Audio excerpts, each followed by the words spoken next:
So చూడండి, next function వచ్చేసి ఒక ప్రమేయం యొక్క కోణము n × 90 డిగ్రీ ± θ రూపంలో రాసినప్పుడు, అంటే ఈ త్రికోణమితి యొక్క రూపాలన్నీ కూడా ఏమవుతాయి, n × 90 ± θ కావచ్చు θలో రాసినప్పుడు n సరి సంఖ్య అయితే అదే ప్రమేయం వస్తుంది, n బేసి సంఖ్య అయితే దాన్ని సహప్రమేయం వచ్చును.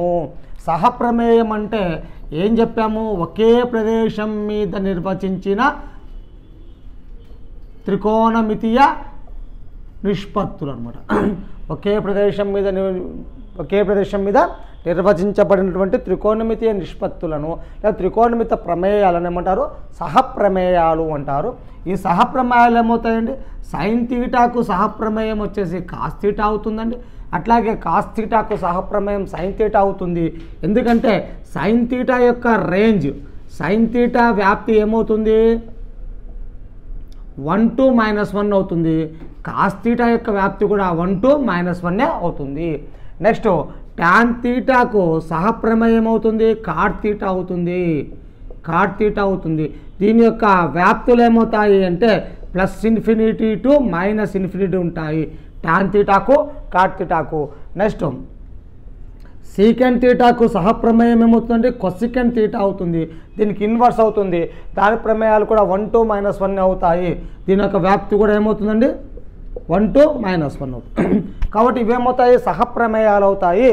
ఈ n అనేది బేసి సరి సంఖ్య అయితే అదే ప్రమేయం వస్తుంది, n అనేది బేసి సంఖ్య అయితే దాని సహప్రమేయం వస్తుంది, కోడొమైనికల్ ఫంక్షన్ వస్తుంది అని అర్థం చేసుకోవాలి.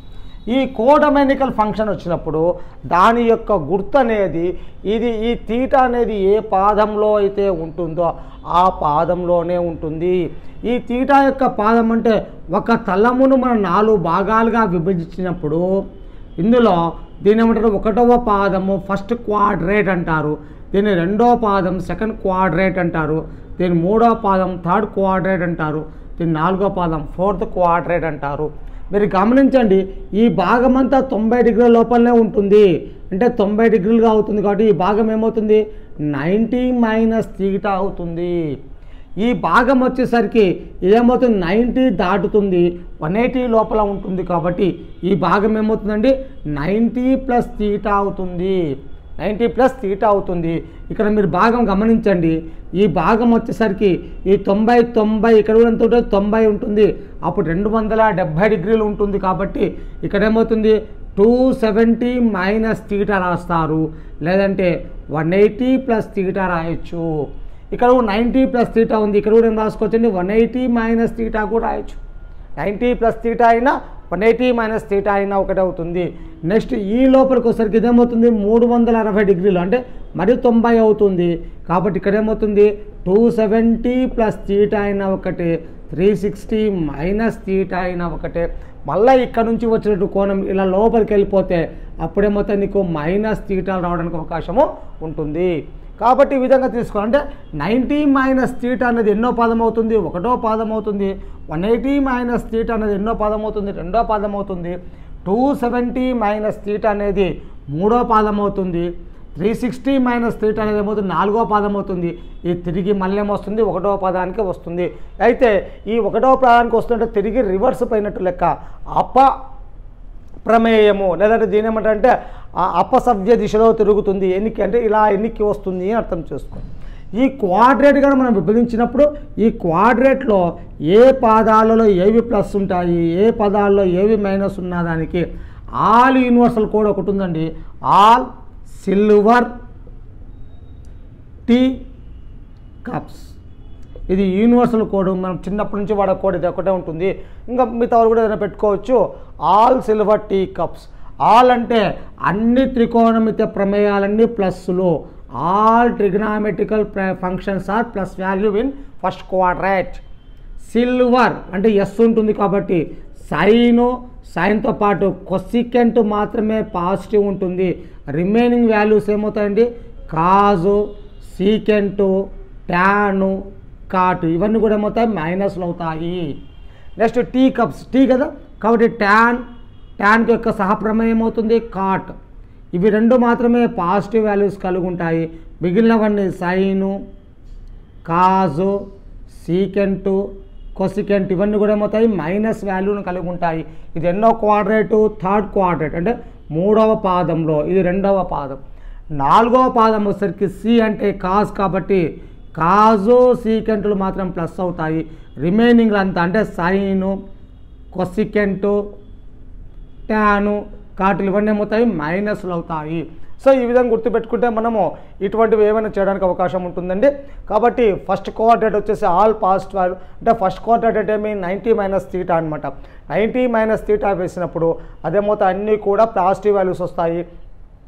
90 ప్లస్ తీటా వేసుకున్న 180 మైనస్ తీటా వేసుకున్న అదేమవుతాయి సెకండ్ పాదంలోకి వెళ్తాయి కాబట్టి సెకండ్ క్వార్టర్కి వెళ్తుంది కాబట్టి అలా సైను కాజులు మాత్రమే పాజిటివ్ అవుతుంది. Remaining all values are going to negative. What about the third quarter? Third quarter మొత్తం టీ అవుతుంది కాబట్టి థర్డ్ క్వార్టర్ అంటే 270 minus theta 180 plus theta. So third క్వార్టర్లో ఏమవుతాయి ఇవన్నీ కూడా ఈ టాను కాట్ మాత్రం ప్లస్ అవుతాయి. Remaining all values are going to minus అవుతాయి. ఫోర్త్ క్వాడ్రేట్లో వచ్చేసి మనకు సి అంటే కాస్ కాబట్టి ఫోర్త్ క్వాడ్రేట్ ఏం చూపిస్తుంది 270 ప్లస్ తీటా అయినా సరే 360 మైనస్ తీటా అయినా సరే ఫోర్త్ క్వాడ్రేట్లోకి వస్తుంది కాబట్టి ఆ ఫోర్త్ క్వాడ్రేట్లో ఏమైతే కాజు సీకెంట్ మాత్రమే పాజిటివ్ అవుతుంది. Remaining all trigonometric functions are going to negative అవుతుంది. ఇంకా ఫస్ట్ వన్ చూడండి, ఇక్కడ 90 మైనస్ తీటా అంటే ఏమవుతుందో చూద్దాం. 90 మైనస్ తీటా అంటే దీన్ని ఇక్కడ n into 90 plus theta 90 plus or minus theta రూపంలో రాస్తే దీన్ని ఏం రాసుకోవచ్చు 1 ఇంటూ 90 మైనస్ తీటా. అంటే ఇక్కడ n ప్లేస్లో ఏముంది 1 ఉంది. n ప్లేస్లో 1 అంటే 1 అంటే ఏ సంఖ్య అవుతుందండి బేసి సంఖ్య అవుతుంది. 1 అంటే ఏమవుతుంది బేస్ సంఖ్య అవుతుంది. అదే 180 ఉందనుకోండి అంటే 180 మైనస్ తీటా ఉందనుకోండి అప్పుడే రాసుకోవచ్చు 2 ఇంటూ 90 మైనస్ తీటా. ఈ 2 అనేది ఏమవుతుంది సరి సంఖ్య అవుతుంది. అలా రాసుకోవాలండి. అంటే మీకు ఇంకా ఒకసారి మైండ్లో ఫిక్స్ చేసుకుంటే అయిపోతుందండి. 90 ఉంటే బేసి అవుతుంది, 180 ఉంటే సరి అవుతుంది, 270 ఉంటే బేసి అవుతుంది, 360 ఉంటే సరి అవుతుంది అని గుర్తుపెట్టుకోవాలి. అంటే 90 మైనస్ తీటా అంటే ఇది ఏమవుతుంది బేసి అంటే ఎన్ వాల్యూ బేసి. 180 మైనస్ తీటా అంటే ఎన్ వాల్యూ ఏమవుతుంది సరి. ఇదేమవుతుంది ఎన్ వాల్యూ ఏమవుతుంది బేసి. ఇది ఎన్ వాల్యూ ఏమవుతుంది సరి. ఇప్పుడు ఎన్ వాల్యూ ఇక్కడ ఏమవుతుంది బేసి అవుతుంది. ఇలా గుర్తుపెట్టుకోండి. గుర్తుపెట్టుకోండి 90 బేసి 270 బేసి మైనస్ తీటా బేసి 180 సరి 360 సరి. అంటే ఇక్కడ బేసి వచ్చినప్పుడు ఏం చెప్పినా దాన్ని సహప్రమేయం వచ్చును. అంటే సైన్ తీటా యొక్క సహప్రమేయం అవుతుంది కాస్ తీటా అవుతుంది. ఇది ఎన్నో పదము ఒకటో పాదం కాబట్టి ఒకటో పాదంలో మొత్తం ఆల్ టెగ్నామెట్రికల్ వాల్యూస్ ఏమవుతాయి ప్లస్ ఉంటాయి కాబట్టి సైన్ కూడా ఏమవుతుంది ప్లస్ కాస్ తీటా అవుతుంది. కాజ్ యొక్క సహప్రమేయం అవుతుంది సైన్ తీటా. ఒకటో పాదం రాసినప్పుడు అన్ని వాల్యూస్ ప్లస్ అవుతాయి. అంటే మీరు బాగా గుర్తుపెట్టుకోవాలి 90 మైనస్ తీటా యొక్క వాల్యూస్ అన్నీ కూడా పాజిటివ్గా ఉంటాయి. అంటే సైన్ 90 మైనస్ తీటా ఏమవుతుంది కాస్ తీటా అవుతుంది. కాస్ 90 మైనస్ తీటా ఏమవుతుంది సైన్ తీటా. అట్లాగే tan 90 minus theta cot theta.